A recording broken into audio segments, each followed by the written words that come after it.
Bonjour. Did you take a vitamin today? Fish oil capsules? Bonsoir.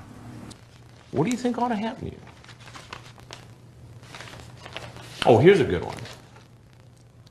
Is Miss Vagina thinking about Mr. Penis? What is she thinking?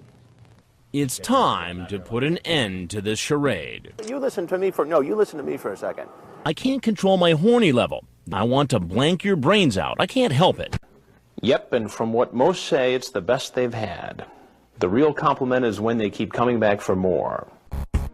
We want to rock their world, big time. I'm excited too. I'm thrilled about the whole thing. It's a well-fed dog in Chile. I don't know who's picking me up. I'm not going to get in a car with a stranger. I mean, you think I'm an idiot? Our investigation has brought us to Zurich, Switzerland, where finally, after months of investigating, we're in a private meeting with a man who may be a key player in an international identity theft ring run by someone called Wendy. So Wendy's business primarily is electronics. He says he's the lawyer for Wendy Hansen, Barrister Michael, and he's meeting me because I've said I want to invest in Wendy's shipping business. I'm expecting to hear more about the shipping business, but instead, he brings up another scheme entirely, and it involves a friend of Wendy's, a friend in need. Wow. A big part of that $6.5 million could be mine, he says. All I have to do is cough up $45,000 to pay bank fees. I would pay Wendy, or I would pay you, or this other woman. And that's not why we came to Zurich. Remember, I'm here to talk about Wendy's shipping business, and I want to let Barrister Michael know I'm not about to be swindled.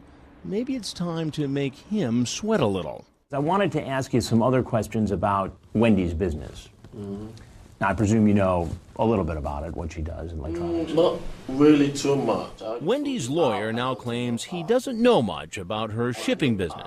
But I ask anyway. But as a barrister, can I just ask your advice on something? I show him some of the orders to Wendy that were placed with stolen credit Here cards. again. Wait, let me show you this one. Here, okay. This woman said she didn't know anything about Wendy Hansen, never met her, didn't know anything about it, but her card was used illegally to purchase this. What about that? That's funny, huh? No. I explain that time after time, we found people who told us they never approved electronics orders for Wendy. Remember Lee Morton? So as a barrister, what does that say to you? How would you advise me on this? Now, even her lawyer admits there might be something funny about Wendy's business. And suddenly, Barrister Michael acts as if he barely knows Wendy at all. Well, what does that say about Wendy? And what about those eye-catching photos Wendy sends, supposedly of herself? Barrister Michael acts as if he's never seen them. Now, I want you to take a look at this. Do you recognize her? This is getting stranger by the minute. Not only does Wendy's so-called lawyer claim not to know about her identity theft operation, now he doesn't even recognize Wendy. I think it would be a good time for you to tell me the truth. We've decided to give the identity thieves a dose of their own medicine. Our mark? Wendy Hansen, the supposed boss of an identity theft ring. But now we're turning the tables. I've sent Wendy an email saying I've inherited a small fortune and want to invest in her shipping business. And Wendy is quick to take the bait. But to seal the deal, I tell her we'll need to talk face to face. Finally, Wendy agrees to a meeting in Zurich, Switzerland. Yes, Barrister Michael. I happen to be in London when I call Barrister Michael to confirm. I'll call you as soon as I get to Zurich, but let's plan on a 2 p.m. meeting on Friday. That's when we notice something about his phone number. Remember the package we delivered for Wendy in Switzerland? Wendy gave a contact number for the person receiving the stolen merchandise, and it's exactly the same phone number she gave us for her lawyer. Another sign Barrister Michael is directly involved in Wendy's identity theft ring. Switzerland, the legendary land of secret bank accounts. It's here in Zurich that we'll try to track down the man who could be one of the masterminds behind the international theft ring. The man Wendy calls her trusted attorney. Edith, Doris, whatever, but not Wendy. We take them upstairs to a hotel suite equipped with more hidden cameras. Hey, how are you? Barrister Michael, nice to see you. Chris Hansen, it's a pleasure. Nice to see you. Please come in. Hey, Doris, nice to see you. And do you have a business plan that you've written out? Or? Hold on. This doesn't add up. He's 36 and got his law degree 20 years ago when he was 16? He catches himself. Say, 20 years ago, you'd have been a 16-year-old lawyer. What's going on? Who is this man? Wendy calls him her trusted lawyer, but is he really a lawyer at all? And what kind of cases do you usually handle? Criminal cases. Sounds fitting. But remember, we're really here to smoke out Wendy Kenson, the face of this international identity theft ring. So I push this supposed barrister. So Barrister Michael asks Doris to leave so he can talk about Wendy's secrets with no one else around. I think you came here to scam me out of $200,000. Jeff Ball is pouring through his records, trying to help Dateline crack an international identity theft ring. We're on the hunt for Wendy, the woman in these seductive photos who conned Jeff into shipping what turned out to be merchandise purchased with stolen credit cards. Benin. It's not an easy or a safe place for American journalists to operate. We're not sure who we can trust, don't know if the criminals have corrupted any local officials. So we proceed with caution. Apparently, Mr. Chow is involved in the import-export business. It certainly doesn't look like he's got a theater system at his home down this alley. I get Mr. Chow's cell phone number. Merci. Mr. Chow. Oui. My name is Chris, and I wanted to ask you about a package that DHL says was delivered to you in October. It was a home theater system. Did you receive that package?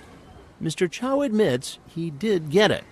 So you did actually receive the home theater system in October. But he doesn't want to say where it went. From when you received it, where did the home theater system go after it came to your house? I'm sorry, you did receive it? All right, thank you very much. Bye now. Well, he had to go. By now it's clear we're going to have a tough time finding Wendy and the thieves by tracking down a package after it's been delivered. But we want to get as close to the thieves as we can. So we decide to follow a package from the very start. Back in California, Vicky Bebo has been collecting packages for her online boyfriend, Paul. But now she realizes she's been scammed too. And like Jeff Ball, Vicky has agreed to work with us to track a shipment. Paul still thinks he has her on the hook, so he's asking her to send another shipment. He's ordered this Xbox from our online store, again with a stolen credit card. And in this instant message, he tells Vicky he wants it sent to that same small country in Africa, Benin. To help follow the package, we install sophisticated tracking devices and hide them inside. A transmitter will send out a signal and we'll hear a beeping noise on this receiver whenever the package is nearby. On the outside, we mark the box with distinctive yellow stickers. Next, we take it to a DHL office near Vicky's home in California. 3 days later, the DHL website shows the package is in Africa. And remember, so are we. Our tracker locates the signal of our Xbox in the customs building at the airport. But a few hours later, the signal disappears, and the DHL website says our package has been picked up. Okay, a little bit more. Slow down. So we set off in search of our Xbox. First stop, the address where it was supposed to be delivered. Turns out it's a lawyer's office. Looking for Monsieur Rousseau Emerson? The receptionist says he doesn't have a clue what we're talking about, knows nothing about the package, doesn't even recognize the name. No? So you don't know the name? And what about this address? What's more, he says the shipping address seems to be phony, intentionally jumbled. Although the street name and number match this office, the zip code and town are all wrong. And when we double check at the local post office, they confirm the address isn't real. Next stop, DHL. Maybe they know where our Xbox went. I'm trying to track a package that I had shipped. The customer rep checks the computer and calls out to the airport where they confirm that package was picked up by the man it was addressed to. Okay, so he's the one that picked it up at the airport. Yeah, no, I'm very appreciative, and I thank you very much. Now we're more baffled than ever. So we ask the local police if they can help us find our package. They send an investigator to the airport, but he's told to come back later. At Benin's National Police Headquarters, the director admits these internet frauds are among his country's biggest problems. And he says his country has fallen victim to criminals from the country next door, Nigeria, a well-known haven for identity thieves. But why would Nigerian criminals use another country as a drop point for stolen goods? Authorities say most of the fraud originates in internet cafes like this one. We were able to get a rare look inside with Dateline's hidden cameras. No, 1 hour. In an email or instant message, a thief can hide behind a computer screen and pretend to be anyone, anywhere. Someone sitting here in Africa could even steal a picture off the internet and become Paul, or even Wendy. And while some of the people we see in this internet cafe may be perfectly honest, some even tourists, police say criminal rings conduct their business here, stealing from Americans half a world away. The police go back to the airport, and believe it or not, they're told our package has mysteriously been found, still inside customs, as if it had never left the building. That's odd. Remember, just yesterday, DHL told us it had been picked up. And so he picked it up on the 5th? Yes. Great. Yes. Okay, so it was actually him. Yes. Fantastic. So which story is true? To double check, we go to the airport and arrange to see the package ourselves. It looks like it's had a rough trip, but the tracker inside is still putting out a strong signal. Police sources tell us they think the thieves heard we were asking questions and decided the package must be hot. To avoid being caught, they apparently smuggled it back inside customs and left it. The criminals are trying to duck us, but we have another option to catch up with them, and it involves Jeff Ball, the man in New York, and Wendy, the thief who stole his money and his heart. We've delivered package after package after package. Does Jeff Ball realize the merchandise he's been receiving has been bought with stolen credit cards? Is he in on it, or is he being duped? And just who is Wendy Kenson? Hey, Jeff, it's CH Delivery. To find out what's really going on, we decide we need to spend more time with Jeff. So we're telling him we have more packages. But to get them, he'll have to stop by our delivery company office. It's really just a room in a warehouse we rented, about a 30-minute drive from Jeff Ball's home. Oh, hey, how are you?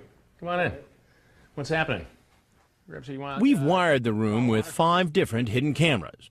Remember, Jeff Ball thinks I'm with the shipping company, CH Delivery, and this is just our depot. Exactly. How's that business going with the African thing? So good, he claims he just got paid thousands of dollars. And it works. You're getting the money. Sounds like a lot to us. Not a bad payday for reshipping stolen merchandise that could have been ordered with your credit card. So you ship some stuff. Next, we ask how come the orders are sent to his house first if they're ending up going to other countries. He says the big boss, Wendy Kenson, coordinates all of it. She's the one doing all the ordering. Jeff says Wendy's told him she has customers who live outside the U.S., but need to order American merchandise. It's easier to buy if friends or relatives here in the U.S. simply pay for it with their credit cards and let Wendy forward it overseas. The way Jeff tells it, it's all on the up and up. So these folks all have relatives in Australia or London or some other place, and those relatives want this stuff. Right. But we know friends and family aren't buying it. The credit card numbers are really stolen. Remember ID theft victim Lee Morton in Nevada? Her stolen card was used to order a PlayStation that was sent to Jeff's house in care of Wendy Kenson. Did you ever order a PlayStation value pack for $262.75? So back at our delivery depot, we're trying to get Jeff Ball to tell us more about just who Wendy is. Wendy is your fiance? To hear Jeff tell it, Wendy seems too good to be true. He says she's a prize-winning model. And that's not all. Oh, she's a millionaire. So how did Jeff Ball meet her? Take one guess. Did you meet her overseas in Australia? Or? Oh, on the internet. Believe it or not, Jeff Ball is about to give me a warning. And you may think it's a bit ironic, because remember, he's on hidden camera and he doesn't know who I am, as he tells me about the dangers of meeting women over the internet. Yeah. Oh, really? Jeff Ball apparently knows all about our Predator series, but it's obvious he doesn't know he's actually talking to someone who has more than a passing knowledge. In fact, I learn he's quite a fan of the Dateline series. He knows all the greatest hits. Did you see that one Dateline show where the guy came in naked? I think we all ought to get together when she's in town. We hang around, but not surprisingly, the mysterious Wendy doesn't show up. So we invite Jeff back to our CH Delivery office. Hey, how are you? Come on in. Good to see you. He's clearly disappointed his fiancée didn't come to see him. He begins to open up. First, he admits he never got that $18,000 payment as a partner in Wendy's business. In fact, he hasn't made a dime. It turns out Jeff Ball has been duped all along. Overseas identity thieves have been using the picture of a beautiful woman to convince him to launder and ship stolen merchandise. They've even convinced him to pay for the shipping. And I'll just give you an example. Remember, he still thinks I'm Chris from CH Delivery. I tell him I think he's been swept up in a scam. And it was shipped to you and you signed for it. And one by one, I show him the orders we uncovered. People who told us their identities had been stolen to pay for all the expensive electronics being delivered to his home. So we've got 1, 2, 3, 4 examples where we know stolen credit card or stolen debit card numbers were used. So what part of the Bible tells you to say all this kind of stuff here in the chat? Yep, and from what most say, it's the best they've had. And did that mentoring process include having sex with him? Oh, no. But that's not how the conversation went on the internet, is it? Yeah, it's Jim DeMoney from the United States. While we want to meet the supposed government official named Paul, we make plans to meet other scammers as well. Our mission is to expose these con men who are likely part of a sprawling network of criminals controlling the internet for victims. We'll be able to meet Wednesday late afternoon, probably. Remember, the scam usually happens when the victim is told he'll get a huge bundle of cash in return for helping someone in need. But first, the victim has to turn over thousands in processing fees. That's where the scam comes in. After I tell the man on the phone he'll get some cash, I will send you money. I'm assured I'll get millions. We worry these financial predators might be dangerous. We don't know who they are and don't want to be caught alone on their turf. So it's critical that we lure them to a public meeting place. That's what I'm trying to do when I talk to one of them on the phone. I don't know who's picking me up. I'm not going to get in a car with a stranger. I mean, you think I'm an idiot? But I also need to convince them I have what they want. You listen to me for a second. You know, I'm walking around with all this cash. You're making me anxious. Our first meeting ends up just outside London in Greenwich, home of the famous clipper ship, the Cutty Sark. It's with a so-called diplomat who has promised us a box of cash. In fact, $3 million. The diplomat calls himself simply Anthony. The woman with me is a Dateline producer acting as my assistant, and she's wearing a hidden camera. After a short wait, the diplomat gets right down to business. For a diplomat, Anthony isn't very diplomatic. He's glued to his cell phone and doesn't like it when I ask when I get my money. You think we can finish this today? I can finish it today. Depends on you. Instead of standing here. Diplomat Anthony wants $5,800. If I pay, he says he'll release a big pile of cash that's being stored at the airport, and I'll get my $3 million. I'd love to bait him more, but I sense he's getting antsy and suspicious, so I decide to tell him who I really am. I'm not really Jim DeMoney. I'm an investigative reporter from the United States. I work for a television show. We're doing a story on people trying to scam Americans. But there seems to be a never-ending supply of scammers ready to grab our cash. We have another meeting to attend. this time in a hotel suite back in London. And this time it'll be a little more difficult to run away. Remember that supposed South African official who calls himself Paul on the phone? It turns out we won't be meeting with him. He's passed us on to another scammer. He's supposedly an international banker named Mr. Bazile, who's arranged a signing ceremony to close the deal. I'm to give the banker $14,000 to cover his fees. In return, I'll get $2.5 million. Sounds like a good deal. So we pull out all the stops. We buy a bottle of champagne because there's going to be a signing ceremony to seal the deal. And all the festivities will be captured on hidden cameras we've installed throughout the suite. We wait in the hotel. Finally, word that the banker, Mr. Bazile, is on his way. And then what I will do, if you just come into the lobby, I'll have my assistant, Lily Bett, will be looking for you. A few minutes later, I get a call from my friend Paul, who first arranged to have us meet Mr. Bazile at the signing ceremony. I'm excited too. I'm thrilled about the whole thing. But would these scammers actually show up at a hotel suite? Finally. Mr. Bazile is in the lobby. Way early. Way early. My assistant escorts him up to the suite, wearing her hidden camera. The prospect of $14,000 is luring this very different kind of predator from his secret lair onto our turf. Hey, how are you? Nice to see you. I want Mr. Bazile to be comfortable. The pleasantries continue. So how was your day? Mr. Bazile seems charming. He shows me his so-called credentials. Hello?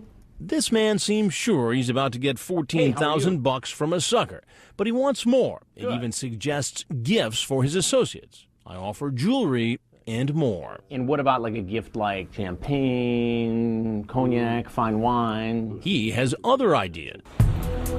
They say you can find anything you want in Amsterdam. When we arrive, we're looking for a scammer. We don't want any of BS's people picking us up, though. We are set up in a hotel suite with hidden cameras, just like in London. But here, the scammers are less willing to come by for a visit. We want to rock their world, big time. That could be dangerous, so I'm not going to meet at any bank office. As far as we're concerned, that's a deal breaker. I don't want to get into a car with somebody I've never met before. And it's really getting to them. They're wearing down. They're getting crazy. Even though I say I don't want to go with them, they say they'll send a car. Sure enough, our security consultant spots that very car outside the hotel. By the way, she's also supposedly dying. And if we assist in finding the hidden fortune, she'll give us a $2 million reward. I'm role-playing again, this time as investor Rich Greenback. The dying woman puts me in touch with still another diplomat. And again, we're told to go to London to meet him. We wondered, how did a supplement like Total Body Formula end up on store shelves to begin with? To find out, Dateline started digging through memos once marked confidential. Turns out there were several companies involved. We discovered the problem began when a supplier was trying to prepare the correct amounts of key ingredients. For selenium, there was a mistake in the formula. It said mg for milligram, when it was supposed to be mcg for microgram. If it's been a while since you've been in science class, here's a reminder. This tiny dot represents a microgram. It would take 1,000 of these dots to make 1 milligram. It's a frightening mistake, but it was just the first in a whole series of errors. It's disturbing, Lester. I mean, basically, you go on one of these sites, you punch in a search term like pain relief, and you have all these options to buy drugs, as you saw us doing, like Vicodin and oxycodone. You show up at a time and a place that you set up, you have the money, you get the pills. And this is really important information for parents to know because there's an epidemic of this kind of drug use among teenagers and college students. The next guy goes by the name Dr. Love, and he's got an entire drug dealing business up for grabs. Only serious inquiries, please. Wow, Madonna tickets at face value for a sold-out show. Did you take a vitamin today? Fish oil capsules? Maybe you used one of those natural weight loss powders. Then what you're about to hear may come as a bit of a surprise. Because dietary supplements are supposed to be natural, they don't have to be approved in advance by the government, like medicines do before they hit store shelves. And as we discovered, some supplements may not be as safe as they sound. I can't control my horny level. I want to blank your brains out. I can't help it.